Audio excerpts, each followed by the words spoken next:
Good evening. तो पिछले हमारे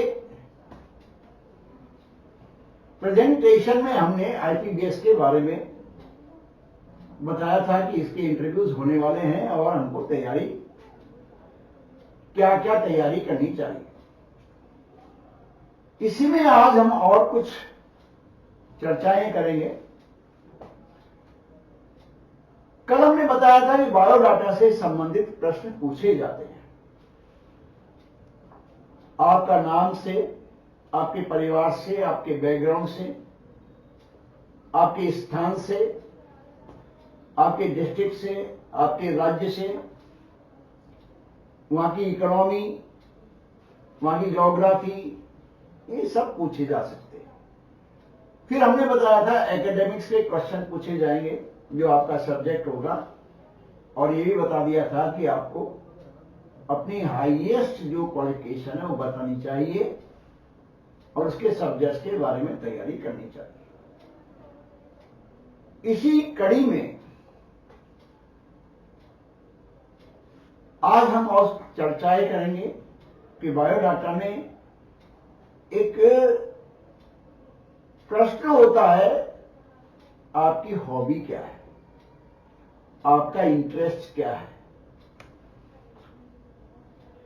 और यहां पर सबसे बड़ी चीज होती है कि बच्चे एक निगेटिव थिंकिंग रखते हैं। वो ऐसी हॉबी रखना चाहते हैं जिसमें प्रश्न नहीं आ रहे, जबकि मेरा ये मानना है कि आप हॉबी ऐसी बताइए जिसमें प्रश्न आने और पूछें और डीप में जाए। आपके पास समय है, आप तैयारी करिए उसकी, क्योंकि अच्छी हॉबियां, अच्छे प्रश्न आपको अवसर देगा कि आप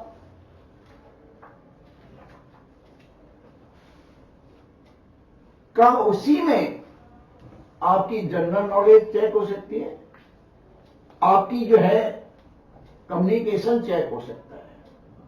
मेरा ये मानना है, कई बार इंटरव्यूज में मेरा ये अनुभव है कि बैंकिंग क्वेश्चन नहीं पूछे और कोई नहीं पूछे, केवल हॉबी पे ही सिलेक्शन हो गई। तो हॉबी पे आज चर्चा करते हैं, हॉबी कौन सी होनी चाहिए। पहला तो ये प्रश्न है कि हॉबी और इंटरेस्ट में क्या अंतर है। ध्यान रखिए, एक बेसिक अंतर होता है हॉबी जो आप रेगुलर करते हैं, जैसे आप सुबह योगा करते हैं, किताब पढ़ते हैं। आजकल जो है टेक्निक का जमाना आ गया है, सोशल मीडिया का यूज करते हैं, ये भी एक हॉबी होती है। दूसरी होती है कि जैसे आप कोई गाना गाते हैं, बड़ी अच्छी हॉबी है, कई बार वो गाना आपसे सुन भी लेते हैं। इसके अलावा एक हॉबी है बुक रीडिंग, अच्छी किताबें आप पढ़ते हैं। किसकी पढ़ते हैं? अच्छे लेखक को याद कर जाइए। मैं तो कहता हूं, मैं आपका मेरा अनुभव बता रहा हूं। एक इंटरव्यू में हमने एक बच्चे से उसकी हॉबी तैयार करवाई कि मैं विवेकानंद की किताबें पढ़ता हूं, और यही हॉबी उसमें इंटरव्यू में पूछी गई और विवेकानंद के बारे में पूरा इंटरव्यू हुआ कि इनका जन्म कब हुआ था। आप जानते हैं विवेकानंद को 1863 12 जनवरी को इनका जन्म हुआ था और 1902 में तो इनकी डेथ हो गई थी। लेकिन अल्प आयु में ही इन्होंने हमारे विश्व में, हमारे धर्म के बारे में, हमारे अध्यात्म के बारे में, शिकागो सम्मेलन में इन्होंने अपना नाम देश का ऊंचा किया था। तो ये इनकी किताबें कौन सी हैं, इनके गुरु कौन से हैं? आप जानते हैं इनके गुरु राम कृष्ण परमहंस जो है इनके गुरु रहे। इनका मिशन भी उसी पे है, इन्होंने उसी के ऊपर मिशन चलाया है। इन्होंने बहुत सारी किताबें लिखी हैं, कर्मयोग, राजयोग, मेरे गुरु, भक्ति योग। तो मेरा कहने का तात्पर्य, आप एक भी राइटर को, जो पुराने राइटर है, चाहे एपीजे कलाम को याद कर लीजिए, उनके बारे में करिए, या आप बहुत सारे अब अंग्रेजी राइटर्स आ रहे हैं उनके बारे में पढ़ते हैं। तो अच्छी हॉबी है बुक रीडिंग, ये मैं सजेस्ट करता हूं।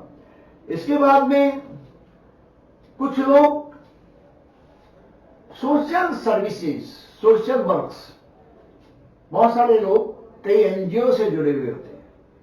वो एनजीओ में रक्तदान है, गर्मियों के दिनों में जो है आप परिंदे उनको पानी की सेवा करते हैं, सर्दी के दिनों में आप भाई रैन बसेराओं में लोगों को सोने के लिए जो है व्यवस्थाएं करते हैं।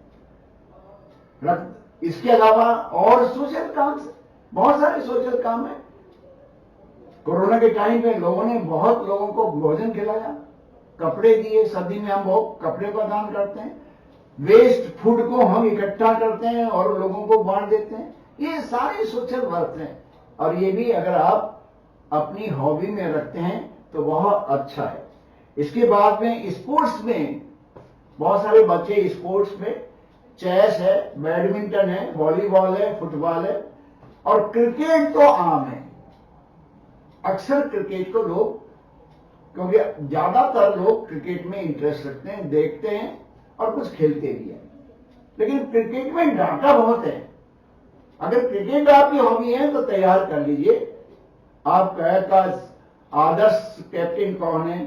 धोनी और विराट कोहली में कौन सा कैप्टन पसंद है और क्यों है? ये भी प्रश्न पूछा सकता है। अभी हमारे यहाँ वर्ल्ड कप हुआ था, उसके बारे में पूछा जा सकता है। तो ये प्रश्न जो है क्रिकेट के बेस्ट ऑलराउंडर, सबसे ज्यादा विकेट लेने वाला खिलाड़ी, या से सबसे ज्यादा रन बनाने वाला खिलाड़ी, ये प्रश्न आपको क्रिकेट में पूछे जा सकते हैं। तो क्रिकेट भी एक अच्छी हॉबी है। इसके बाद में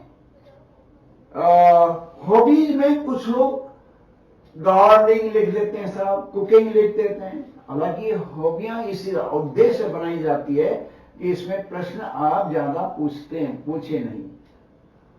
बाकी आपके टेस्ट पे है। अगर वाकई आप कुकिंग करते हैं तो उसमें आप डीप में जा सकते हैं, उसके क्वेश्चन तैयार करो, उसमें बहुत सारे टीवी सीरियल्स आए हैं उनके बारे में तैयार करो। तो ये हॉबी को आप, मेरा मतलब ये है कि इजी नहीं है, इसको सीरियसली ले। ये भी एक इंटरव्यू का बहुत बड़ा और अच्छा पार्ट है। कई बार इसी पे इंटरव्यू हो जाता है। इसके बाद में दूसरी चीज मैं डिस्कस करने वाला हूं कि इंटरेस्ट क्या है आपके। तो मैं ये कह रहा हूं कि हॉबी मैंने कहा जो आप रोज करते हैं खाली समय में, और इंटरेस्ट है जब आपको मौका दिया जाए या आपकी से पूछा जाए कि आपका रुचि क्या है।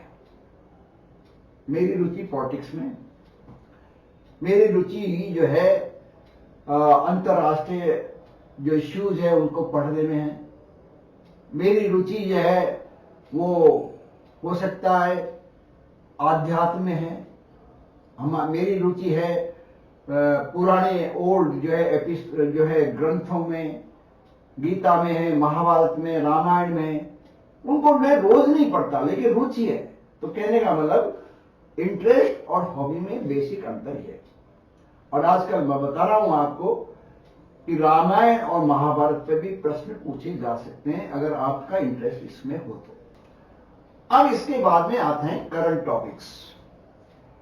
क्या क्या करंट टॉपिक्स अभी चल रहे हैं। अभी देश में आप जानते हैं चुनाव का माहौल है और अंतर्राष्ट्रीय बहुत सारी घटनाएं हो रही हैं, बहुत सारे इश्यूज हैं जो चर्चा का विषय है। अभी भारत में 5 राज्यों में इलेक्शन हुए हैं और इसी में से प्रश्न हो सकते हैं।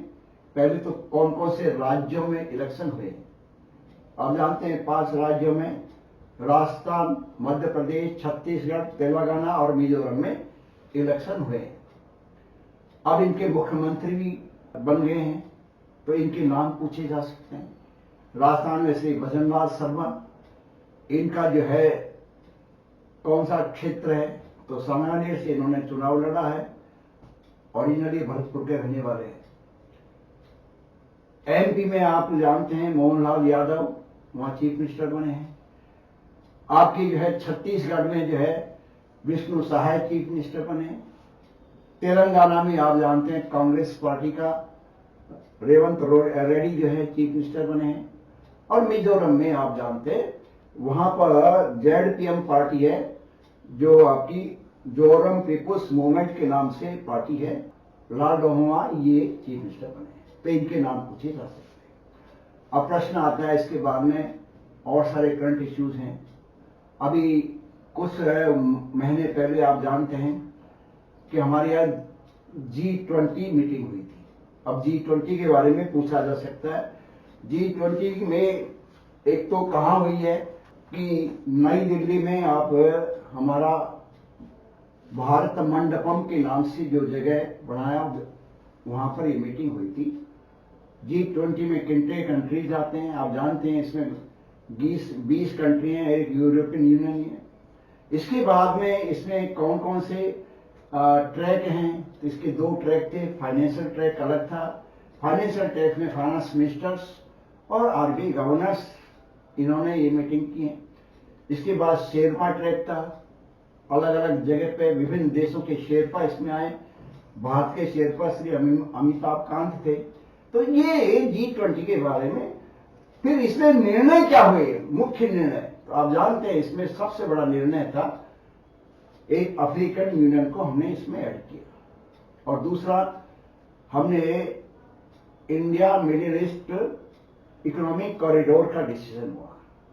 इसके बाद में और भी इसके डिसीजन हैं, जैसे inclusive women lead development, multilateral institution का डेवलपमेंट, टेक्नोलॉजी ट्रांसफॉर्मेशन, ये बहुत सारे इश्यूज है। इन चीजों के बारे में आप तो ये G20 के बारे में प्रश्न हो सकते हैं। इसके बाद में ब्रिक्स सम्मेलन हुआ था साउथ अफ्रीका में, और ब्रिक्स सम्मेलन जो हुआ था उसमें मेन निर्णय क्या था आप जानते हैं। इसमें 6 देशों को 1 जनवरी 2024 से इनको और नया मेंबर्स बनाया गया। तो अब ब्रिक्स में 11 कंट्रीज हो जाएंगे। तो ये ब्रिक्स का जो है, आप जानते हैं कि ब्रिक्स जो है स्टार्टिंग में ये ब्रिक था, और इसके बाद में ब्रिक्स बना, साउथ अफ्रीका बाद में आया। ब्रिक्स का मतलब है ब्राजील, इंडिया, रशिया, चाइना और साउथ अफ्रीका। इन्होंने एक बैंक बनाया जिसको कहते हैं न्यू डेवलपमेंट बैंक। तो ये ब्रिक्स के संबंधित और G20 से संबंधित इश्यूज हो सकते हैं, इनमें पूछा जा सकता है। इसके बाद में करंट टॉपिक्स में चल रहे हैं बहुत सारे। यूनिफॉर्म सिविल कोड, इसके बारे में चर्चा हो रही है। अभी 370 धारा जो है उसमें सुप्रीम कोर्ट का जजमेंट आया है, इसके बारे में हो सकता है। इसके बाद में 1 नेशन 1 कार्ड, 1 नेशन 1 स्टूडेंट, अपार जो है योजना है, इसके बारे में पूछा जा सकता है। अब प्रश्न आता है एक सबसे बड़ा लीगल रिफॉर्म्स का भी एक करंट इश्यू है। आप जानते हैं हमारे 3 नए बिल बने हैं, और 3 नए बिल बहुत सारे पुराने कानून थे उनको चेंज किया है पहली बार। और ये आप जानते हैं कि पुराने कानून 1860 के, 1872 के, 1973 के, CRPC, IPC और इंडियन एविडेंस एक्ट, इन सब को चेंज करें। नए कानून अभी लोकसभा ने पास कर दिए हैं और राष्ट्रपति ने इसकी स्वीकृति भी दे दी है। ये बहुत बड़ा चेंज है, बहुत बड़ा चेंज है। इनमें सबसे बड़ी चेंज ये है कि इसमें टाइम बाउंड सिस्टम रखा गया है कि आपकी FIR कितने दिन में, मिनिमम कितने दिन में आपकी लॉस हो जाएगी। इसके बाद में उसका रिपोर्टिंग जो है कोर्ट को कितने दिन में हो जाएगा। इसके बाद में पूरी कार्रवाई सुनवाई के बाद में जजमेंट देने को कितने दिन में जजमेंट देना पड़ेगा। ये बहुत सारी चीजें हैं जो हमारे लीगल सिस्टम्स को में स्पीड लाएंगे। और सबसे ज्यादा पेंडेंसी अगर है तो लीगल सिस्टम में हमारे यहाँ सिविल केसेस तो कई सालों तक चलते हैं। तो ये बहुत बड़ा चेंज है। इनमें कई नई धाराएं आई हैं, बहुत सारी नई पुरानी धाराएं जो है वो हटाई गई हैं, और ये बहुत बड़ा चेंज। तो ये करंट टॉपिक्स में आते हैं। तो कहने का तात्पर्य करंट टॉपिक्स में अब इंडिया के बाहर जो करंट टॉपिक्स है, जिसमें आप जानते हैं हमास और इजराइल का युद्ध है, इससे रिलेटेड भी क्वेश्चन पूछे जाते हैं। कम से कम ये तो पूछा जा सकता है कि इजराइल के प्राइम मिनिस्टर कौन है, हमास कहाँ की संस्था है, ये कौन सा ग्रुप है, इसके पीछे किसका बैकिंग है, हमास की मेन मान क्या है, इजराइल जो है वो कैसे बना था। यूक्रेन और रशिया का युद्ध भी चल रहा है साइड में, हालांकि हमास और इजराइल के बाद में उसकी न्यूज कम आने लगी, लेकिन बहुत लंबा युद्ध चल रहा है। तो वहां के राष्ट्रपति कौन है ये तो पूछ सकते हैं।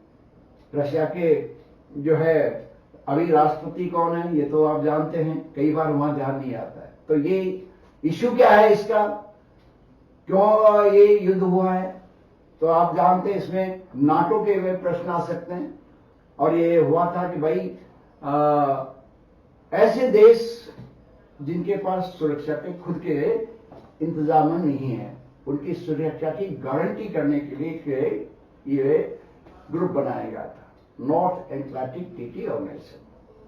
अब प्रश्न है कि सोवियत संघ का विघटन हुआ। अब सोवियत संघ के विघटन के बाद में ये यूक्रेन है और बहुत सारे देश हैं जो उससे अलग हुए, इनके पास अपने सुरक्षा की इतनी इंतजाम नहीं थे। तो कई देशों ने, कुछ देशों ने नाटो ज्वाइन कर दिया। यूक्रेन भी नाटो ज्वाइन करना चाहता था, क्योंकि यूक्रेन का एरिया जो क्रीमिया है उसके ऊपर रशिया ने 2014 में आक्रमण करके उसको ऑक्यूपाई कर दिया था।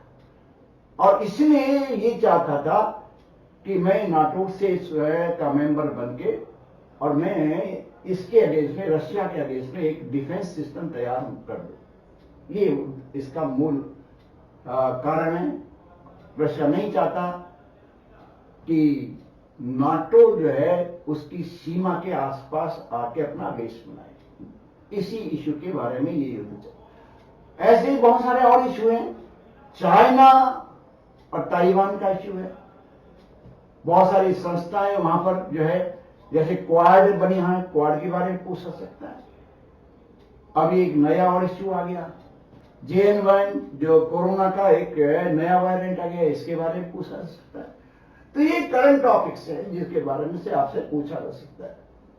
तो मेरा कहने का तात्पर्य यही है कि आप करंट टॉपिक्स को पढ़ें, पेपर पढ़ें, न्यूज़पेपर पढ़ें, कुछ वीडियोस देखें। हमारे अम्मी और श्री चला रहे हैं, उनको सुने यूट्यूब पे, और बहुत सारे करंट टॉपिक्स के वीडियो मिल जाते हैं, उनको देखें और इनकी तैयारी करें। देखिए, मेरा ये मानना है कि सफलता के लिए प्रयास जरूरी है, बिना प्रयास के सफलता नहीं मिली। और तैयारी आप के लिए इंतजार करने की आवश्यकता नहीं है।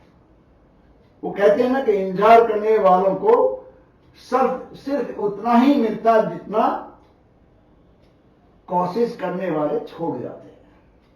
तो आप तैयारी करिए, उठिए, जाग लो, और जब तक मत रुको जब तक आपका लक्ष्य प्राप्त नहीं हो। यही शब्दों के साथ मैं आपसे कहना चाहता हूं कि आप आने वाले इंटरव्यू की तैयारी के लिए आप सीरियस हो जाएं, गंभीर हो जाएं और तैयारी चालू कर दें। डेट कभी भी आ सकती है। धन्यवाद।